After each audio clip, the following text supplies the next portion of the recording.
acceptent maintenant, légitiment même, des pratiques informationnelles et médiatiques des jeunes. Bonjour Virginie Sassoon. Bonjour Claude. Tu es responsable du labo au Clémy.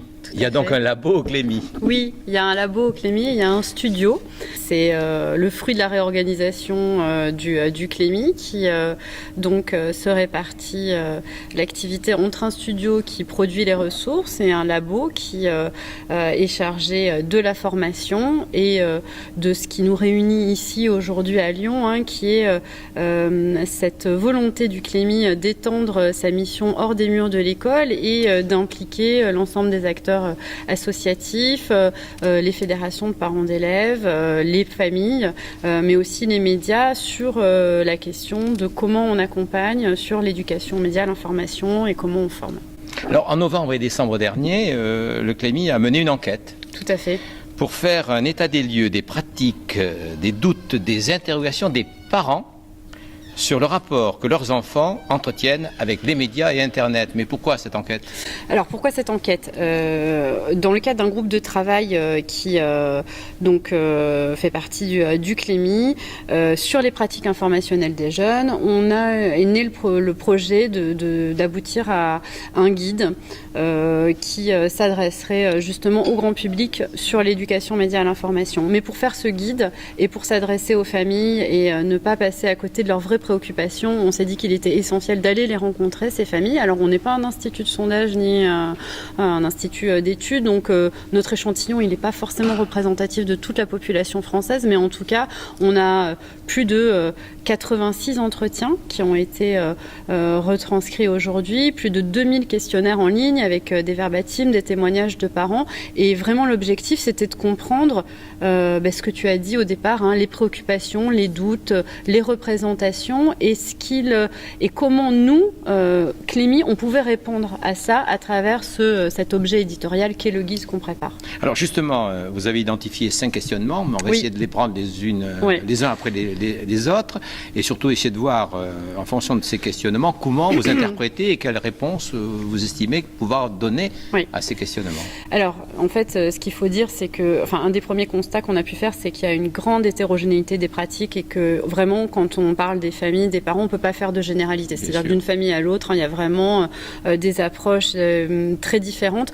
En revanche, nous, ce qu'on a constaté, c'est qu'il y avait à peu près 5 axes qui faisaient consensus, en fait, sur tous les parents qu'on a rencontrés. Et ces 5 axes, on va en parler maintenant, c'est à la fois le temps passé devant les écrans. C'est-à-dire que les pratiques numériques, elles ont bouleversé les dynamiques familiales et dans toutes les familles, peu importe qu'on interdise les écrans ou qu'on soit très ouvert à ça, il y a cette question du temps passé devant les écrans qui bouleverse la vie de famille. Il y a aussi la question de l'information, c'est-à-dire comment les enfants, les jeunes s'informent dans un contexte où ils sont surbombardés de différentes sources d'information, où beaucoup de jeunes s'informent, la majorité sur Internet, donc comment faire le tri, comment développer l'esprit critique. Il y a la question des réseaux sociaux qui arrivent de plus en plus tôt, quelle relation en tant que parent, quel positionnement je dois avoir, et cette question des réseaux sociaux, elle est aussi fondamentale. La question du rapport aux images violentes et pornographiques qui arrivent de plus en plus tôt, de plus en plus jeunes, donc ça c'est une vraie préoccupation aussi pour l'ensemble des parents.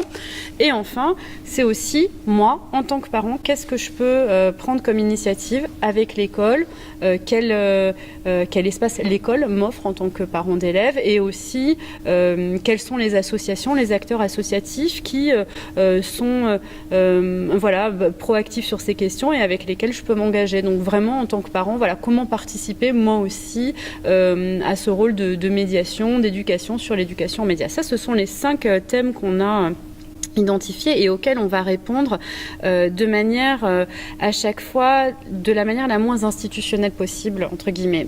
Je m'explique, c'est que nous on a constaté que en fait la plupart des guides de bonnes pratiques passaient un petit peu à côté de leur cible parce qu'ils avaient un discours assez institutionnel. Donc on va essayer d'y répondre en ayant un peu d'audace, un peu d'humour, un peu de légèreté et pas de morale et pas de dire ça c'est bien, ça c'est mal, mais juste essayer d'avoir des conseils pratiques, utiles, qui vraiment servent les parents en en faisant à la fois la synthèse de ce que certains experts disent, parce que tous les parents n'ont pas le temps de se lire les 3 tomes d'un tel ou les œuvres de tel et tel expert, donc des synthèses, et on a aussi à chaque fois donc cette ambition quand même de donner, de faire de la belle vulgarisation, si je peux employer ce terme-là, et aussi on a créé une famille, donc on a eu cette idée de faire appel aussi à la fiction pour raconter aussi des scénettes du quotidien. Donc on a inventé la famille Tout Écran, qui est une famille de 3 enfants, qui est très drôle, très attachante et un petit peu larguée aussi sur les écrans. Mais qui évoque quand même la réalité de quelques familles. Exactement. On a tous un peu du tout écran en nous. C'est un peu ça qu'on veut faire passer, c'est-à-dire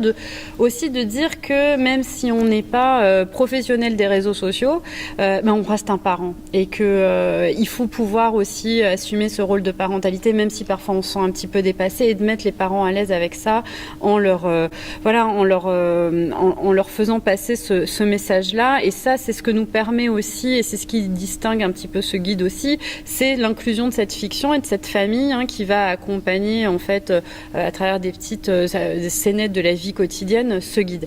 Donc voilà, l'approche, c'est vraiment une approche qui est positive et qui est pragmatique et qui n'est pas dans une approche, disons, classique de nous, ce qu'on avait vu qui avait été publié sur la question, mais tous les partenaires qui font partie de cette aventure ont accepté de jouer le jeu et de valoriser leurs ressources et tout ce qu'ils ont fait et qui est formidable. Et je crois que voilà, cette approche qui est à la fois interministérielle, interinstitutionnelle, interassociative, elle est extrêmement riche et qu'aujourd'hui, on ne peut plus aborder la question de l'éducation aux médias à l'information sans mettre tous ces acteurs autour de la table, les acteurs de la communauté éducative, les acteurs associatifs, les acteurs médiatiques et les parents. Alors justement, les parents interpellent l'école d'abord. Complètement. Les parents interpellent l'école, mais on doit pouvoir, justement, à travers cette dernière partie du guide, inspirer les parents et les stimuler et leur dire « mais engagez-vous ».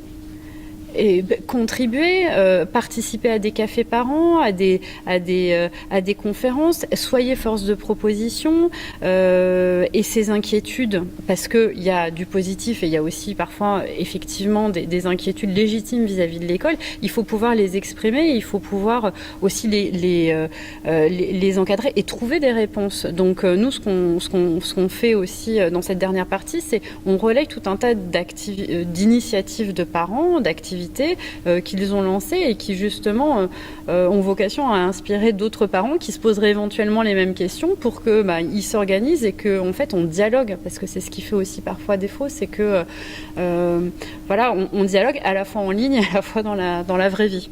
Alors bon, vous l'avez dit, il y a une multiplicité, très grand nombre de typologies de parents. On peut au moins utiliser celle d'une classification sociologique. Il y a des parents qui hésitent énormément à se retrouver dans l'école, à voir dans l'école un lieu où ils peuvent participer, où ils peuvent apprendre une partie de leur parentalité. Comment on fait vis-à-vis de ces parents ? Après, il n'y a pas de réponse toute faite, je crois, à ces questions-là. Nous, quand on est allé... moi, je suis allée dans des centres sociaux où même, il ne faut pas aussi se raconter d'histoire. La question de l'éducation aux médias à l'information, elle n'est pas prioritaire pour les parents qui sont extrêmement défavorisés. Donc, face à ces parents-là qui se sentent pas légitimes dans l'école, pour qui la priorité, c'est avant peut-être d'avoir un toit, d'avoir de quoi manger, d'être aussi dans une vie avec des difficultés extrêmement difficiles, la question de l'éducation média à l'information, elle arrive loin, loin derrière. Donc nous, à travers ce guide, ce qu'on veut, et c'est notre ambition, et une ambition qu'on va essayer de concrétiser à travers un circuit de diffusion le plus large possible, à travers les bibliothèques, on va sillonner la France pour essayer d'être au plus proche des gens et et c'est pour ça aussi qu'on a choisi ce ton non institutionnel.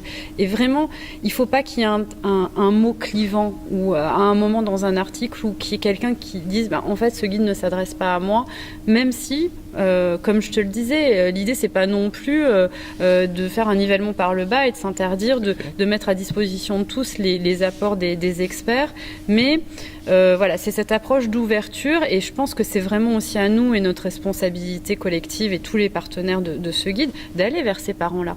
parce que eux ne viendront pas vers nous et ils ont d'autres choses à gérer aussi. Et c'est de créer ces espaces aussi de dialogue, d'échange, d'interaction avec l'école. Alors, je ne vais pas reprendre l'ensemble des résultats de cette enquête, puisque tu as fait une synthèse des 5 problématiques que vous avez soulevées. Il y en a un, moi, qui m'a intéressé. 85% d'entre eux demandent une sensibilisation au danger d'Internet. Est-ce que ce regard noir que l'on peut avoir sur l'Internet, sur le numérique noir, est-ce que c'est quelque chose, est-ce que c'est pas un combat aussi que doit mener le CLEMI pour faire en sorte que, même si c'est un pharmacon, comme le décrit Bernard Stiegler, il y a quand même on peut avoir de l'espoir, des éléments positifs qui peuvent faire en sorte que il y a un intérêt quand même à s'intéresser au numérique et donc aux médias. Oui, alors je pense que c'est toujours le problème des chiffres, c'est la manière dont on les interprète et je pense qu'il y a une attente énorme à cet endroit-là parce que les parents et nous en tant qu'adultes, je pense que parfois on n'est pas tout à fait tout le temps conscient et formé sur tous les dangers d'Internet. Et du coup, il y a une forte attente des parents que les organismes publics prennent en charge ça parce que effectivement, on n'est pas tous armés de la même manière. Et de même qu'il y a un chiffre que moi je trouve extrêmement fort, c'est 78% des parents qu'on a interrogés qui déclarent attendre des cours d'éducation aux médias en classe. Donc il y a une attente extrêmement forte à l'endroit de l'école pour qu'elle accompagne et ça nous conforte aussi dans notre démarche. Ça veut dire que les parents sont aussi... Il y a une forme de confiance vis-à-vis de l'institution pour avancer. Voilà, et il y a une forme aussi d'attente, de contrat, effectivement, de confiance, comme tu le dis, là-dessus, de confiance vis-à-vis de l'école, sur le fait qu'elle soit en mesure aussi de fournir cette éducation-là. Et pour nous, ça pose aussi la question de la formation des enseignants au CLEMI, et de tous les défis aussi qu'elle pose cette formation, à la fois en termes de moyens et d'enjeux, de contenu, et d'adapter cette formation et d'accompagner aussi les enseignants pour qu'ils soient en mesure de répondre à cette formation, à la fois qu'ils soient formés eux-mêmes et qu'on trouve des espaces de temps, et on en parlait à la table ronde ce matin, dans quel temps on fait l'éducation aux médias, c'est une vraie question. Merci beaucoup. Mais merci à toi.